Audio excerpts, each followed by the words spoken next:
Hi everybody. Fantasy Day 1. It's a really exciting day. I want to talk to you a bit about fantasy covers for a minute. So this is a cover. You can see that there's a castle and there's a knight. And here's one with a wizard. And here are some children falling through the air and a castle in the background. But here's the thing about fantasy. A lot of people think it's about elves and hobbits and castles, and it's really not at all. It's about the human condition. It's about struggle against good and evil. It's about how power sometimes corrupts and the quest to be better than we are. And how a very small, insignificant person could actually make a huge difference in the world. That's what fantasy books are really about. So today I want to teach you about the first thing that you should ask when you start reading a fantasy book. And the first thing you should ask is, what kind of place is this? What kind of place am I in? The setting is really, really key in a fantasy book. You might want to make some index cards like we've done in the past, where you draw a picture or a sketch from the first chapter and add some words and some details so you can begin to understand how the world works. In a fantasy book, there are often maps at the beginning. You've probably noticed that. You could study the map for a bit. So the book that we're going to read first is called Dragon Slayers Academy. And I definitely am going to look at the cover. And I'm looking and I do see there's a crinoline top there. I think that's what it's called. So I think there's a castle. This kid has a sword, although the sword is kind of crooked. So I'm beginning to notice some details about the setting just from the book. And then the blurb on the back is really helpful. Dragon Slayers Academy, the new kid at school.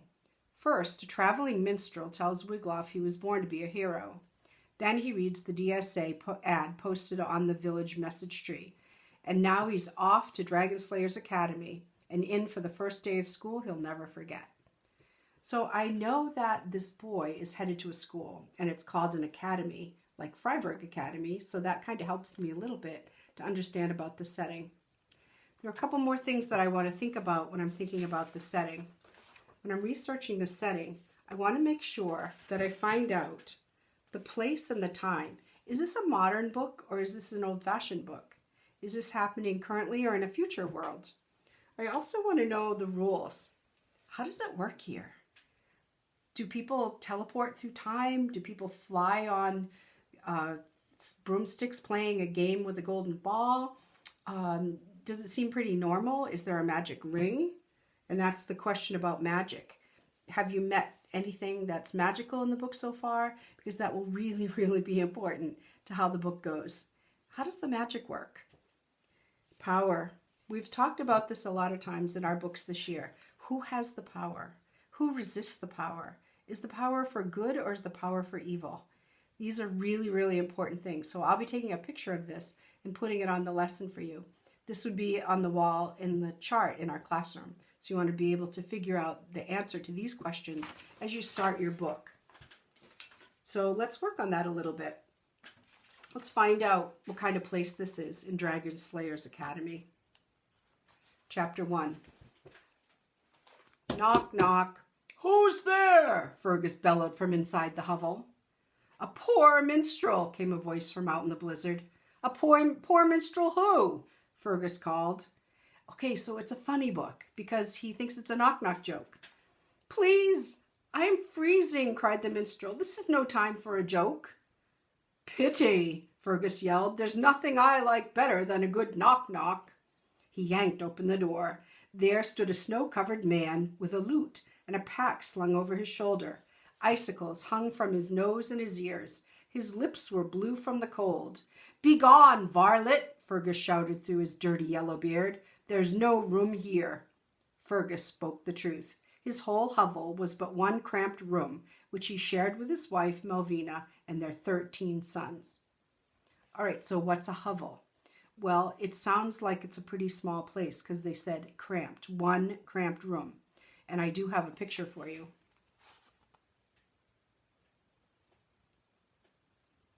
So a hovel doesn't look too fancy to me.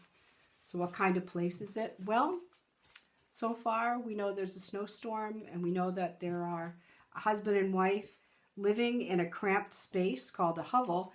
And the main character that we've met so far, Fergus, seems to think that's pretty funny. that somebody's knocking at the door. 12 of the sons were big, beefy lads with greasy yellow hair like their fathers. They scowled out the door as the minstrel they shouted, "Begone! Begone!" Okay, so you're getting some hints about what time period this is when people say begone. Like, people don't talk like that nowadays. So it must be a different time period. But the third eldest son, Wiglaf, was different from his brothers. He was small for his age. He had hair the color of carrots, and he could not bear to see any creature suffer. When Fergus reached out to slam the door in the shivering minstrel's face, Wiglaf grabbed his arm. "Wait, father," he said. "Could not the minstrel sleep in the pigsty?" "I sing songs and tell fortunes," the minstrel offered. Okay, so a minstrel sings songs. You may have heard of a minstrel before. Do you know what a lute is? A lot of things we don't know yet. "Songs, fortunes," Fergus growled. "Pig droppings. I also chop wood, shovel snow, slop pigs, rake dung, scrub floors, and wash dishes," the minstrel added quickly. "Oh, but we have Wiglaf to do all that," Malvina told him.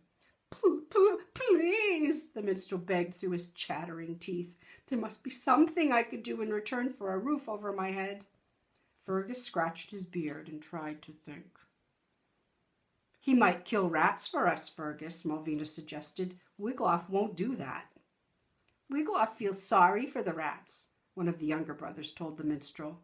"Wiglaf won't squish a cockroach, another brother tattled. "He won't even swat a fly."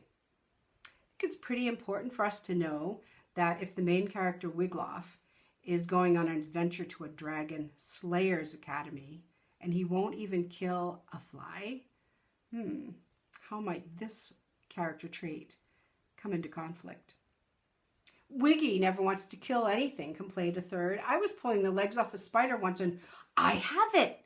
Fergus bellowed suddenly. "The minstrel can kill rats to earn his keep." He grinned. "Show him to the sty, Wiglaf." So I will read more to you at the read aloud time. But right now I want to think about the answer to some of these questions that we were thinking about earlier. So what time and place do you think we have? Maybe old-fashioned times? The place so far is a hovel, which is a very cramped house. And how does it work here? Well, so far, people travel in the cold looking for a place to stay, and people can slam the door on them or offer them a roof over their heads if they kill rats for them, or if they shovel pig's dung. Have we seen any magic? I didn't notice anything.